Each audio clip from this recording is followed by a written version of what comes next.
Hey guys, Chef Jason, your Ace Hardware grilling expert. Today, very exciting and awesome day because FedEx banged on the door of the studio and they said, we have a new grill for you. We have the brand new Genesis E325S. It is time to unbox this beast. It is time to build it and drool, because if you know me, you know I love grills. I love everything about grills, and I am super excited to see this live and in person and actually build it myself, because normally the helpful folks help me out with all of my grill builds, but today the big guy is taking it for the team and I am building this grill. Well, you're gonna use the assembly guide today or the Built app on our phone. Now, I cheated and read this a little bit earlier, and I'll tell you, the next thing we've gotta do is pull apart all the boxes that are inside the box. The best part about this, every box is labeled with a letter, and it tells you what tool you need, what nuts, bolts, screws, fasteners, all of that. So let's get after it.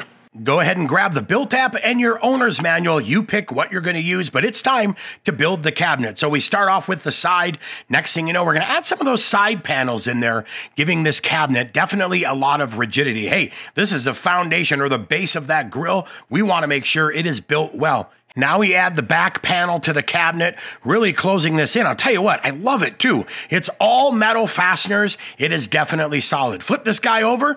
Looks like we're getting ready to add some casters. We're gonna put these little clips in first, help add that stability to that bottom panel. Tell you what though, super impressed. Now, these casters are great. Those red casters are the locks, which are gonna help you lock that cabinet in, lock that grill in one place. Flip this guy back over. Now add a couple little pieces. We've got this gas monitor. I love the gas monitor because now that little red knob is going to tell us how much fuel is in the tank. Hey, Adam's helping me. We're going to load the grill on there, and look at this tag team. That's right. Lock that guy down. We are set to go. Beautiful, right? Run a couple gas lines, get those fixed.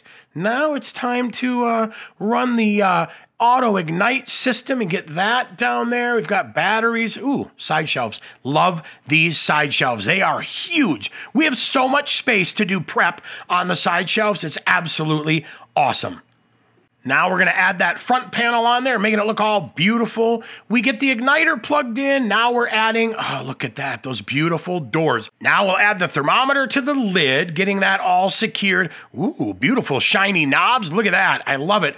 Red knob for the sear station. Add in the flavorizer bars, get that all set. Cast iron grates, so awesome for cooking. We love cast iron. Now, this is cool, the back shelf, right? Yeah, collapsible shelf, it's more cooking space. Don't like it? Fold it away. Simple, easy. And then here, this right here, this is so awesome. Now, making cleaning your grill even easier. Slide the cabinet in, slide it out, remove your tray. You are done. Well, the E325 is all built, assembled, and ready for our first cook. Now, if you want to know about some of the amazing features that I love most about this grill, that video is coming up next. Now, I'm curious. I only have one extra part left, but I went through the whole assembly guide. You know what? We're good.